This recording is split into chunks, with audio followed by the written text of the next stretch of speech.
back in college, nag-start na kami ng mga alternative ways in practicing architecture. Parang yun yung dogma namin. Bilang isang architectural graduate ng CSB, parang na-expose kami, yung mga students, sa ibang outlet, creative outlet. And may mga friends ako na punta sa furniture, meron sa music, sa dance.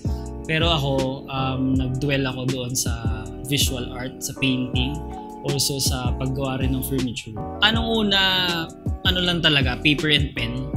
Kasi wala pa naman talaga akong budget nung una. As in talagang, pumasok pa rin naman kasi ako sa firm eh.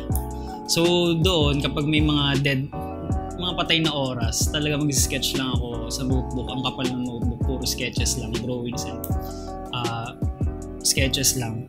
So nung medyo nakakaipon na ako, tinry kong yung acrylic painting and oil, ganyan. So iba-ibang medium, may oil, may acrylic, may watercolor. Pinaka naging convenient na para sa akin, hindi lang convenient, parang para sa akin talaga, based sa ginagawa ko is acrylic. Una-una, mabilis siya. Pangalawa, yung versatility niya. Ayan, ganyan. So, aside from that, ina-apply ko rin siya sa iba't ibang material. Una, tinry ko sa papel, tapos sa canvas, hanggang sa kahoy, sa found objects. Tinatry ko i-push yung limit kung saan siya pwede i-apply, na hindi lang siya basta material. Rather, parang ano na talaga siya, art na talaga.